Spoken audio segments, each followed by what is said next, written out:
پاکستان تو اسلامی ملک ہے، بوڑھے سنیاسی نے کہا۔ وہاں چوری چکاری اور ڈکیتی وغیرہ ہوتی ہی نہیں ہوگی، صرف یہ سچ ہے کہ پاکستان اسلامی ملک ہے، صغیر نے کہا۔ لیکن چوری چکاری اور جرم وغیرہ کا یہ حال ہے کہ اگر آپ ہاتھ میں چھوٹی سی تھیلی اٹھائے چلے جا رہے ہوں گے اور اس میں خاص زہری ہو، ایک موٹر سائیکل سوار پیچھے سے آئے گا اور آپ کے ہاتھ سے ہتھیلی چھین کر غائب ہو جائے گا کہ اس ہتھیلی میں پیسے ہوں گے۔ صغیر نے ان جوگیوں اور سنیاسیوں کو یہ تو نہ بتایا کہ پاکستانی اس مقام تک پہنچ چکے ہیں جہاں وہ خود صغیر کی طرح اپنا ایمان بیچ کر اپنے دشمن کے جاسوس بھی بن جاتے ہیں۔ صغیر اپنے دشمن ملک میں بیٹھ کر یہ بات شاید کہنا نہیں چاہتا تھا کہ جس ملک میں ایمان نیلامی پر رکھ دیا جائے وہاں سے خدا بھی نظریں پھیر لیتا ہے، اور جس ملک سے تکریم انسانیت ہی اٹھ جائے وہاں انسانوں کو کھانا شروع کر دیتے ہیں۔ یہ کجک ہے بیٹا، بوڑھے سنیاسی نے کہا۔ تم اپنی زبان میں معلوم نہیں اسے کیا کہو گے۔ کجک اس زمانے میں کہتے ہیں جس زمانے میں ہر آدمی، کیا مرد کیا عورت، کیا حکمران کیا رایا، گناہوں کو ہی اپنا مذہب اور اپنا دھرم بنا لیتے ہیں۔ ہندوستان میں بھی یہی کچھ ہوتا ہے، پاکستان میں ذرا زیادہ ہوتا ہوگا۔ جہاں ایسے حالات پیدا ہو جائیں وہاں جدھر منہ کرو ادھر جعل سازی نظر آتی ہے۔ ہٹاؤ ان باتوں کو، تم اپنی بات کرو۔ بات کیا کرنی ہے مہاراج، صغیر نے کہا۔ میں نے پاکستان جانا ہے، میرے ماں باپ بھائی بہن بہت پریشان ہوں گے، اور اس کے ساتھ ہی میرا مسئلہ یہ بھی ہے کہ میں پولیس کے ہاتھ نہ چڑھ جاؤں۔ یہ غم دل سے نکال دو، ایک اور سنیاسی بولا۔ یہاں کوئی جعل سازی نہیں اور نہ دھوکہ بازی ہے، چھپنے کی بھی ضرورت نہیں۔ یہ سب جنگل تمہارا ہے، گھومو پھرو اور جو ہم کھاتے ہیں وہ تم بھی کھاؤ۔ پاکستان کے راستے پر ہم تمہیں ڈال دیں گے، آگے تمہاری قسمت۔ اسی رات ایک اور واقعہ ہو گیا۔ سنیاسی اور صغیر گہری نیند سوئے ہوئے تھے، ان میں سے کسی ایک کی آنکھ کھلی۔ یہ سب گفت کے اندر تھے، باہر شفاف چاندنی تھی۔ پہاڑی علاقے کی چاندنی دھوپ کی طرح چمکدار ہوتی ہے۔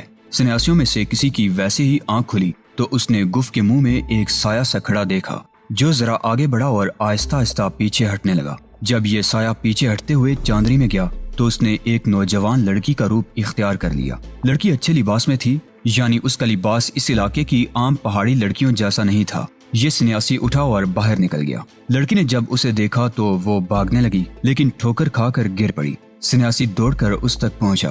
لڑکی نے چیخنا چلانا شروع کر دیا۔ گفت میں سوئے ہوئے آدمی جاگ اٹھے۔ سب سے پہلے صغیر باہر نکلا۔ اس نے دیکھا کہ سنیاسی نے ایک لڑکی کو پکڑ رکھا ہے اور لڑکی چیخیں مار رہی ہے۔ صغیر نے آگے ہو کر لڑکی کو سنیاسی سے چھڑایا تو لڑکی منتیں کرنے لگی کہ اس پر رحم کیا جائے۔ مت چیخو بے وقوف، صغیر نے کہا، تمہیں کوئی نہیں چھیڑے گا، ہم پر اعتبار کرو۔ اتنے میں باقی سنیاسی بھی باہر نکل آئے۔ یہ سب تقریباً ننگے تھے۔ رات کو وہ کپڑے اتار کر سوتے تھے، صرف پہلوانوں جیسا ایک ایک لنگوٹ باندھ کر رکھتے تھے۔ ان کے رنگ کالے تھے۔ لڑکی کا تو یہ حال تھا جیسے خوف سے اس پر غشی طاری ہو جا رہی ہو۔ وہ یہی سمجھ رہی ہوگی کہ جنوں اور بھوتوں کے چنگل میں پھنس گئی ہے۔ بڑے سنیاسی اور صغیر نے اسے ایسے انداز سے تسلیاں اور دلاسے دیے کہ وہ کچھ سکون میں آ گئی۔ بتاؤ کہاں جا رہی ہو، صغیر نے اسے کہا۔ ہم تمہیں وہاں تک پہنچا دیں گے، میں ڈاکوں کے ٹھکانے سے بھاگ کر آ رہی ہوں۔ لڑکی نے ہانپتی کانپتی آواز میں جواب دیا۔ ہمیں پوری بات بتاؤ، بوڑھے سنیاسی نے کہا۔ لڑکی نے انہیں سنایا کہ وہ ایک امیر کبیر باپ کی بیٹی ہے اور ہندو ہے۔ ماں باپ نے اس کے لیے یہ مصیبت کھڑی کر دی تھی کہ اس کی شادی ایک ایسے آدمی کے ساتھ کر رہے تھے جس کی عمر لڑکی سے دگنی سے بھی زیادہ تھی۔ لڑکی اپنے گاؤں کے ایک نوجوان کو چاہتی تھی جو بڑے اچھے گھرانے کا بیٹا تھا، لیکن لڑکی کے باپ کی طرح یہ گھرانہ امیر نہیں تھا۔ لڑکی اپنی پسند بتانے کی جرات نہیں کر سکتی تھی۔ یہ راز لڑکی کے باپ تک پہنچ گیا۔ باپ نے لڑکی کو گھر میں قید کر لیا اور اپنے 2-3 آدمیوں سے اس لڑکی کی ایسی پٹائی کرائی کہ وہ 2 روز چارپائی سے نہ اٹھ سکا۔ یہ نوجوان بھی اپنا کچھ اثر و رسوخ رکھتا تھا۔ اس کی یاری دوستی ایک جرائم پیشہ آدمی کے ساتھ بھی تھی۔ اس نے اپنے اس دوست کو بتایا اور کہا کہ ایک تو وہ اس لڑکی کو حاصل کر کے رہے گا اور دوسرے یہ کہ وہ اپنی مار پٹائی کا انتظام بھی کر لے گا۔ جرائم پیشہ دوست نے دوستی کا حق اس طرح ادا کیا کہ اسے کہا کہ وہ پیشہ ور ڈاکوں کی ایک پارٹی کو اچھی طرح جانتا ہے، وہ انہیں بتائے گا۔ وہ لوگ ایک تو اس گھر میں ڈاکہ ڈالیں گے اور لڑکی کا جو جہیز بنا ہوا ہے وہ اٹھا لائیں گے، اور اس کے ساتھ وہ لڑکی کو بھی اٹھا لائیں گے۔ میں خود ان ڈاکوں کو بتاؤں گا کہ یہ مکان کیسا ہے، اس نوجوان نے کہا، اور مجھے یہ بھی معلوم ہے کہ اصل مال کس کمرے میں رکھا ہے اور لڑکی رات کو کہاں سوتی ہے۔ تم مجھے ان تک لے چلو۔ لڑکی اور اس لڑکے کی چوری چھپے ملاقاتیں ہوتی رہتی تھی۔ ان دونوں نے گاؤں سے نکل جانے کا فیصلہ پہلے ہی کر رکھا تھا۔ لڑکا کہتا تھا کہ دلی چلے جائیں گے اور وہاں وہ کہیں نوکری چاکری کر لے گا۔ لڑکی نے اسے کہا تھا کہ نوکری چاکری کی کوئی ضرورت نہیں، گھر سے اپنا تمام زیور اور جتنی بھی رقم نقد ہاتھ لگی وہ سب اٹھا لائے گا۔ اس سے یہ ہوگا کہ لڑکا کسی شہر میں جا کر کوئی کاروبار کر لے گا۔ انہوں نے جذبات کے جوش میں آ کر یہ فیصلہ تو کر لیا تھا، لیکن یہ نہیں سوچا تھا کہ دیہات کا 2-4 جماعتیں پڑھا ہوا نا تجربہ کار نوجوان شہر میں جا کر کچھ بھی نہیں کر سکے گا۔ لیکن اب ان کے جرائم پیشہ دوست نے کوئی اور ہی ذریعہ پیدا کر لیا تھا۔ اگلے ہی روز یہ لڑکا اپنے دوست کے ساتھ گاؤں سے کم و بیش 15 میل دور چھوٹے سے گاؤں میں چلا گیا، جہاں ان ڈاکوؤں کا صرف ایک ساتھی انہیں ملا۔ اس شخص کو انہوں نے بتایا کہ وہ کیا ارادہ لے کر آئے ہیں۔ ڈاکو نے انہیں کہا کہ وہ اپنے استاد کے ساتھ بات کرے گا، اور اس نے یہ بھی کہا کہ گھر کا بیدی مل جائے تو کام آسان اور محفوظ ہو جاتا ہے۔ لڑکی اور لڑکے کی محبت میں شدت کا یہ عالم تھا کہ لڑکے نے اس لڑکی کو اپنا یہ سارا پروگرام اور ارادہ بتا دیا، اور لڑکی نے نہ صرف یہ کہ لڑکے کی تائید کی بلکہ اسے بتایا کہ زیورات اور نقدی کہاں پڑی ہے۔ محبت کی شدت کے علاوہ یہ بات بھی تھی کہ لڑکی کو بھی باپ نے اور بھائیوں نے مارا پیٹا تھا۔ سب سے بری بات تو یہ تھی کہ لڑکی کو اس کے باپ کی عمر کے آدمی کے ساتھ بیاہا جا رہا تھا، جس کے پہلے 2 بچے تھے۔ پھر ایک رات لڑکی کے گھر ایسی صفائی سے ڈکیتی کی واردات ہوئی کہ گھر سے صرف 2 چیزیں گئیں۔ ایک وہ ٹرنک جس میں اصل مال تھا، اس ٹرنک میں زیور اور رقم کے علاوہ لڑکی کے قیمتی کپڑے بھی تھے، اور دوسری جو چیز گھر سے گئی وہ لڑکی تھی۔ گھر والوں کی آنکھ تو کھل گئی تھی، لیکن ڈاکوؤں کی دہشت نے انہیں شور شرابہ نہ کرنے دیا۔ لڑکی اپنے جہیز کے ساتھ ڈاکوؤں کے ٹھکانے پر پہنچ گئی۔ اگلے روز لڑکی کا عاشق بھی وہاں جا پہنچا۔ وہ اس امید پر گیا تھا کہ اسے لڑکی مل جائے گی، لڑکی کے کپڑے مل جائیں گے اور زیورات اور رقم میں سے آدھا حصہ ڈاکو رکھ لیں گے، باقی اسے مل جائے گا۔ لیکن وہاں ڈاکوؤں کی نیت کچھ اور ہو چکی تھی۔ وہ لڑکی کو کچھ دن اپنے پاس رکھنا چاہتے تھے۔ اس لڑکی کی خاطر تو میں نے اتنی بڑی واردات کرائی ہے، لڑکے نے ڈاکوؤں سے کہا۔ یہ طوائف نہیں اور نہ ہی اس کے ساتھ میرے ناجائز تعلقات ہیں۔ یہ کماری لڑکی ہے، میں اسے کسی قیمت پر کسی کے حوالے نہیں کروں گا۔ تمہارے ساتھ ہم نے پہلے ہی معاملہ طے کر لیا تھا، ڈاکوؤں کے استاد نے کہا۔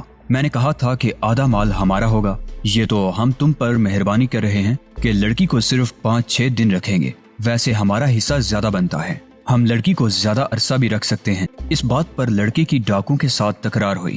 لڑکا مان نہیں رہا تھا۔ جھگڑا اتنا بڑا کہ ڈاکوؤں نے لڑکے کو باندھ لیا اور ایک کمرے میں بند کر دیا۔ رات کا وقت تھا۔ لڑکا طاقتور جوان تھا، اس نے ڈاکوؤں کا مقابلہ کیا تھا اور ان کے ہاتھ نہیں آ رہا تھا۔ تینوں ڈاکو اس پر ٹوٹ پڑے اور اسے قابو کر لیا۔ اس لڑائی جھگڑے میں ان لوگوں کی لڑکی کی طرف سے توجہ ہٹ گئی۔ لڑکی نے یہ ہمت کی کہ وہاں سے نکل آئی اور باہر آ کر دوڑ پڑی۔ وہ پہاڑی علاقے کی رہنے والی لڑکی تھی، اس لیے اس علاقے میں بھاگنے دوڑنے کی عادی تھی۔ وہ چال چلن کے لحاظ سے بالکل ٹھیک تھی، اس لیے وہ اپنی عزت بچانے کی خاطر جان پر کھیل جانے کے لیے بھی تیار تھی۔ آخر وہ سنیاسیوں کی گفت تک آ پہنچی۔ ہم تمہیں تمہارے گھر تک پہنچا دیں گے، بوڑھے سنیاسی نے لڑکی سے کہا۔ یہ سوچ لو کہ یہ واردات تم نے خود کروائی ہے، اور یہ بھی سوچ لو کہ جس کی خاطر تم نے اپنے گھر میں ڈاکہ ڈلوایا ہے وہ ڈاکوؤں کے پاس ہے۔ پولیس اسے بھی ڈاکوؤں کا ساتھی کہہ کر پکڑ لے گی۔ میں کچھ نہیں سمجھ سکتی، لڑکی نے روتے ہوئے کہا۔ میں اتنا ہی جانتی ہوں کہ میں 3 آدمیوں کے ہاتھوں خراب نہیں ہونا چاہتی تھی۔ مجھے یہ بھی ڈر آنے لگا ہے کہ میں نے اپنا گھر لٹوا دیا ہے اور اس کی مجھے سزا مل رہی ہے۔ کیا تم لوگ واقعی مجھے میرے گھر پہنچا دو گے؟ وہ کوئی جرائم پیشہ لڑکی نہیں تھی، 18-19 سال کی نادان اور گھریلو لڑکی تھی۔ وہ امیر گھرانے میں پل کر جوان ہوئی تھی، اتنی سختی برداشت نہیں کر سکتی تھی۔ جذبات سے مغلوب ہو کر وہ بڑی ہی خوفناک حرکت کر بیٹھی تھی۔ اب اس کی یہ حالت تھی جیسے سیلاب میں گر پڑی ہو۔ وہ تو سیلاب کے بمر میں آ گئی تھی۔ سنو میرے بھائیو، بوڑھے سنیاسی نے اپنے ساتھیوں سے کہا، ہماری ذمہ داری صرف اتنی ہے کہ اس لڑکی کو اس کے والدین کے حوالے کرائیں۔ آگے پولیس کا معاملہ ہے، جو چاہے کرے۔ تم میں سے کون اسے گھر تک پہنچائے گا؟ ابھی نہیں، صغیر نے کہا۔ آج رات یہ یہیں رہے گی، کیونکہ ڈاکو اس کے تعاقب اور اس کی تلاش میں بھاگ دوڑ رہے ہوں گے۔ ہمارے پاس کوئی ہتھیار نہیں۔ کل دن کے وقت میں اسے اس کے گھر تک چھوڑ آؤں گا۔ دن کے وقت کوئی ڈاکو واردات کی جرات نہیں کرتا۔ ان لوگوں نے لڑکی کو پھر تسلیاں وغیرہ دی کہ وہ آرام سے سو جائے اور سورج نکلتے ہی اسے لے جائیں گے۔ یہ باتیں ہو ہی رہی تھیں کہ کچھ آدمیوں کی باتوں کی آوازیں سنائی دینے لگی۔ صغیر نے بڑی تیزی سے لڑکی کو اٹھایا اور اسے گفت کے اندر لے جا کر چھپا دیا اور خود باہر آ گیا۔ تمام سنیاسی باہر بیٹھے لڑکی کی باتیں سن رہے تھے۔ صغیر نے انہیں کہا کہ وہ دائرے میں اس طرح بیٹھ جائیں جیسے کوئی عبادت کر رہے ہوں۔ یہ تو ابھی معلوم نہیں تھا کہ وہ لوگ کون ہیں جن کی باتیں سنائی دے رہی تھی۔ شک یہی تھا کہ وہ ڈاکو ہی ہو سکتے ہیں، یہ کوئی راستہ نہیں تھا کہ عام لوگ ادھر سے گزرتے۔ اتنے میں 3 آدمی ان کے قریب آ کر رکے۔ بوڑھا سنیاسی کوئی جنتر منتر پڑھ رہا تھا، ظاہر یہ کرنا تھا کہ یہ جوگی اور سنیاسی اپنی عبادت یا کسی عمل میں مصروف ہیں۔ اپنا راستہ پکڑو بھائی، بوڑھے سنیاسی نے ان 3 آدمیوں سے کہا، ہماری پرارتھنا میں گڑبڑ ہو جاتی ہے۔ جوگی مہاراج، ان تینوں میں سے ایک نے کہا، ہماری ایک لڑکی گھر سے بھاگ آئی ہے، آپ نے کسی لڑکی کو ادھر سے گزرتے تو نہیں دیکھا؟ نہیں بھائی نہیں، بوڑھے سنیاسی نے کہا، ہمیں اس وقت کچھ بھی نظر نہیں آتا، ہم اپنی دھن میں مگن ہیں، ہم نے کسی لڑکی کو نہیں دیکھا۔ یہ 3 آدمی ڈاکو ہی تھے جو لڑکی کے تعاقب میں آئے تھے۔ وہ آگے چلے گئے، سنیاسی اٹھے اور اپنی گفت میں آگے۔ صبح طلوع ہوئی، سب جاگ اٹھے۔ لڑکی کے چہرے پر خوف و ہراس تھا، لیکن وہ مطمئن تھی کہ ان آدمیوں نے اسے ویسے ہی اپنی حفاظت میں رکھا تھا جیسے انہوں نے اسے رات کو یقین دلایا تھا۔ صغیر اٹھا اور اس نے کہا کہ وہ اکیلا اس لڑکی کو گھر تک پہنچا آئے گا، ایک خطرہ تم نے نہیں سوچا؟ بوڑھے سنیاسی نے صغیر سے پوچھا، کیا تم نے یہ نہیں سوچا کہ اس لڑکی کے گھر میں پولیس آئی ہوئی ہوگی اور وہ تم سے پوچھے گی کہ تم کون ہو تو کیا جواب دو گے؟ میں لڑکی کے گھر تک نہیں جاؤں گا، صغیر نے جواب دیا، گاؤں سے کچھ دور رک جاؤں گا اور لڑکی کو آگے بھیج دوں گا اور دیکھتا رہوں گا، جب یہ گاؤں میں داخل ہو جائے گی تو میں وہاں سے بھاگ آؤں گا۔ صغیر لڑکی کو لے کر چل پڑا۔ تم گھر تو جا رہی ہو؟ صغیر نے لڑکی سے کہا، گھر پہنچو گی تو تمہارے والدین تمہیں اس بڈھے سے بیاہ دیں گے۔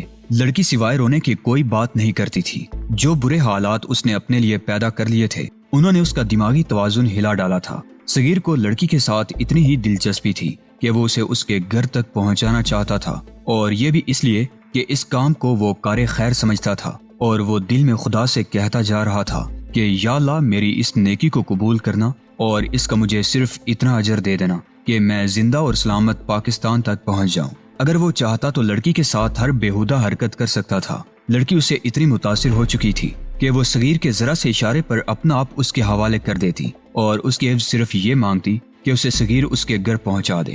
صغیر کی مجبوری یہ تھی کہ وہ تیز نہیں چل سکتا تھا کیونکہ اس کی دونوں ٹانگوں پر زخم تھے۔ گاؤں خاصا دور تھا، سورج اوپر آتا جا رہا تھا۔ لڑکی کو بھی راستے کا اچھی طرح علم نہیں تھا، وہ اپنے گاؤں سے اتنی دور کبھی نہیں آئی تھی۔ وہ صرف سمت بتا سکتی تھی کہ اس کا گاؤں فلاں طرف ہے۔ دونوں ایک ٹیکری سے گھومے تو آگے ایک کھلی سی جگہ آ گئی۔ اچانک 4 آدمی ان کے سامنے آ گئے۔ یہ ہے ہمارا مال، ان میں سے ایک نے بے تابی سے کہا۔ یہ وہی ہیں۔ لڑکی نے گھبراہٹ سے کانپتی ہوئی آواز میں صغیر کو بتایا اور اس کے پیچھے ہو کر کہا، یہ وہی ڈاکو ہیں۔ صغیر کو یاد آیا کہ رات کو یہ 3 تھے، ان کی تعداد اب 4 ہو گئی تھی۔ ان میں سے 2 نے ریوالور نکال لیے، ایک نے بڑا لمبا چاقو نکالا اور ایک نے خنجر نکال لیا۔ چاروں آہستہ آہستہ آگے آئے۔ میرے پاس آ جا لڑکی، ایک نے کہا، اور صغیر سے اس نے کہا، اور تم بھی ہمارے ساتھ چلو۔ دیکھو بھائیو، صغیر نے کہا، میں خالی ہاتھ ہوں اور یہ کمزور سی لڑکی ہے، اسے گھر جانے دو اور مجھے اپنے ساتھ لے چلو، یہاں تمہاری مرضی نہیں چلے گی۔ ڈاکو نے کہا، ہم جو کہتے ہیں وہ کرو۔ صغیر ان کے ساتھ باتیں تو کر رہا تھا لیکن سوچ یہ رہا تھا کہ وہ ان کا مقابلہ کس طرح کرے۔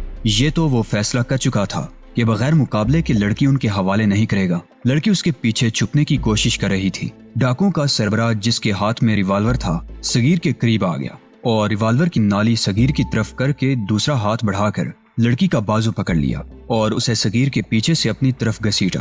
صغیر نے بڑی تیزی سے اس کی ریوالور والی کلائی پکڑ لی اور پوری طاقت سے گونسا اس کی ناک پر آنکھوں کے درمیان مارا اور اس کی ریوالور والی کلائی زور سے جھٹک کر اوپر کر دی اور ایک گونسا اس کے پیٹ میں مارا۔ ان 2 گونسوں سے اس شخص کی گرفت ڈھیلی پڑ گئی۔ صغیر نے دوسری چال یہ چلی کہ اس شخص کو گھما کر اس کی پیٹھ اپنے سینے کے ساتھ لگا لی۔ اس سے یہ فائدہ ہوا کہ صغیر پر دوسرا ریوالور والا آدمی گولی نہیں چلا سکتا تھا، البتہ خنجر والا آدمی صغیر پر حملہ آور ہوا۔ ان لوگوں کو معلوم نہیں تھا کہ صغیر کو اس طرح کی لڑائی کی باقاعدہ ٹریننگ ملی ہوئی ہے۔ صغیر نے خنجر والے آدمی کے پیٹ میں اتنی زور سے لات ماری کہ وہ دوہرا ہو گیا اور اس کے ہاتھ سے خنجر گر پڑا۔ خنجر اٹھا کر مجھے دے دو لڑکی، صغیر نے کہا۔ لڑکی نے لپک کر خنجر اٹھایا اور صغیر کو دے دیا۔ صغیر نے اس خنجر کی نوک ڈاکوؤں کے سربراہ کی شہرک پر رکھ دی اور اسے کہا کہ ریوالور پھینک دے۔ ڈاکو نے ریوالور پھینک دیا۔ اب صغیر کے ایک ہاتھ میں خنجر اور دوسرے میں ریوالور تھا۔ یہ سارا عمل چند سیکنڈ میں ہو گیا۔ باقی ڈاکوؤں کو سوچنے کی بھی مہلت نہ ملی کہ یہ سب کیا ہوا اور کیسے ہوا۔ صغیر نے ڈاکوؤں کے استاد کو چھوڑ دیا۔ اس نے ریوالور آگے کر کے دوسرے ریوالور والے ڈاکو سے کہا کہ وہ بھی ریوالور پھینک دے۔ وہ کوئی اناڑی معلوم ہوتے تھے۔ ریوالور والے نے ریوالور اور چاقو والے نے چاقو صغیر کی طرف پھینک دیا۔ تم تو استاد معلوم ہوتے ہو یار، ڈاکوں کے استاد نے صغیر سے ہنستے ہوئے کہا۔ بیٹھ جاؤ ذرا، تم تو ہمارے دوست معلوم ہوتے ہو۔ صغیر بیٹھ گیا اور وہ چاروں اس کے سامنے بیٹھ گئے۔ تم کوئی عام قسم کے آدمی نہیں، ڈاکوں کے استاد نے کہا۔ کوئی شک نہیں کہ تم ہمارے پیشے کے آدمی ہو، اتنی پھرتی کوئی عام آدمی نہیں دکھا سکتا۔ کیا یہ بتانا پسند کرو گے کہ تم کس کے ساتھ ہو اور تمہارا علاقہ کون سا ہے؟ تمہارے پیشے کے ساتھ میرا کوئی تعلق نہیں، صغیر نے جواب دیا، اور یہ بتانے کی بھی ضرورت نہیں کہ میں کون ہوں۔ میں نے تمہیں بتا دیا ہے کہ تمہارے ساتھ میری کوئی دشمنی نہیں۔ دشمنی والی بات تو بن ہی جائے گی، ڈاکو نے کہا۔ یہ لڑکی اپنے گھر جائے گی تو پولیس کو ہمارا ٹھکانہ بتا دے گی، ہمیں شناخت بھی کر لے گی، اس لیے ہم نہیں چاہتے کہ یہ لڑکی اپنے گھر جائے۔ میں کسی کو کچھ نہیں بتاؤں گی، لڑکی نے روتے ہوئے کہا۔ مجھے گھر جانے دو، میں کہوں گی کہ مجھے میری آنکھوں پر پٹی باندھ کر لے گئے تھے اور ذرا سی مہلت ملی تو میں بھاگ گئی۔ چاروں ڈاکو نے صغیر کو پختہ کار ڈاکو سمجھ کر اس کے ساتھ دوستانہ سی باتیں شروع کر دیں۔ وہ اور کچھ کر بھی نہیں سکتے تھے، ان کے ہتھیار تو صغیر کے پاس تھے۔ انہوں نے صغیر کو بتایا کہ وہ رات بھر اس لڑکی کو اس جنگل میں ڈھونڈتے رہے ہیں۔ صبح پھر اس چوتھے ساتھی کو ساتھ لے کر اس کی تلاش کے لیے نکلے۔ انہیں توقع یہ تھی کہ لڑکی جنگل میں بھٹک گئی ہوگی اور گھر نہیں پہنچ سکے گی۔ وہ پہاڑیوں اور ٹیکریوں کا علاقہ تھا، وہاں بھٹک جانا کوئی بڑی بات نہیں تھی۔ تم کہتے ہو کہ تمہارا ہمارے پیشے کے ساتھ کوئی تعلق نہیں، ڈاکوں کے استاد نے صغیر سے کہا، لیکن میں نہیں مانتا۔ میں ایک بات کہتا ہوں، ہمارے ساتھ مل جاؤ، پھر ہم بڑی بڑی وارداتیں کریں گے۔ اگر تمہاری کوئی شرط ہے تو وہ بتا دو۔ صغیر نے ہنستے ہوئے جواب دیا کہ وہ اس لائن کا آدمی نہیں اور نہ ہی وہ یہ کام کرے گا۔ بھوک لگی ہے یار، استاد نے کہا اور اپنے ایک ساتھی کی طرف دیکھ کر بولا، پراٹھے نکالو۔ اس نے صغیر سے کہا، ہمیں معلوم تھا کہ دن بھر اس جنگل میں گھومنا پھرنا پڑے گا، اس لیے پراٹھے اور انڈے بنوا کر ساتھ لے آئے ہیں۔ جس آدمی کی طرف اس نے اشارہ کیا تھا اس کے پاس چمڑے کا ایک تھیلا تھا۔ اس نے فوراً تھیلا کھولا اور اس میں سے پراٹھے وغیرہ نکالے، اس کے ساتھ بنے ہوئے انڈے بھی تھے۔ ڈاکوں کے سردار نے اوپر والا پراٹھا اٹھا کر اپنے ایک ساتھی کو دیا، ایک دوسرے ساتھی کو، ایک تیسرے کو، چوتھا پراٹھا خود رکھا اور سب سے نیچے والا ایک پراٹھا نکال کر صغیر کو دیا اور اس پر کچھ انڈے رکھ دیے اور ایک پراٹھا لڑکی کو انڈوں کے ساتھ دے دیا۔ صغیر کو بھی بھوک لگی ہوئی تھی، اس نے پراٹھا کھانا شروع کر دیا۔ اس کے ساتھ گپ شپ چلتی رہی اور صغیر پورا پراٹھا کھا گیا۔ 10-15 منٹ گزرے ہوں گے کہ صغیر کو غنودگی سی آنے لگی۔ ایسی غنودگی لڑکی پر بھی طاری ہونے لگی۔ صغیر اس غنودگی کو سمجھ نہ سکا اور اسے سمجھنے کی مہلت بھی نہ ملی۔ اس کے سامنے جنگل تاریک ہو گیا اور وہ ہوش و حواس کھو بیٹھا۔ صغیر کی آنکھ کھلی تو اس نے گھبرا کر ادھر ادھر دیکھا تو اسے پتا چلا کہ یہ جنگل نہیں، نہ ہی سنیاسیوں اور جوگیوں کی گف ہے، بلکہ اس کے ہر طرف دیواریں تھیں اور اوپر چھت تھی۔ اس نے اٹھنے کی کوشش کی تو اٹھ نہ سکا۔ اس کے دونوں ہاتھ اور دونوں ٹانگیں چارپائی کے ساتھ بندھی ہوئی تھی۔ اس پر ابھی تک غنودگی کسی کیفیت طاری تھی۔ اس نے اپنے دماغ پر زور دے کر اپنے ہوش و حواس بیدار کیے تو اسے یاد آنے لگا کہ کیا ہوا تھا۔ اسے خیال آیا کہ ڈاکو جیت گئے ہیں۔ اسے جو پراٹھا دیا گیا تھا اس میں بے ہوشی یا نیند کی دوائی ڈالی گئی تھی۔ کچھ دیر بعد ڈاکوں کا سردار اس کمرے میں آیا۔ صغیر کی آنکھیں کھلی دیکھ کر اس کے پاس بیٹھ گیا۔ میں نے تمہیں استاد مان لیا ہے، ڈاکو نے صغیر سے کہا، لیکن تمہیں معلوم نہیں تھا کہ میں استادوں کا استاد ہوں۔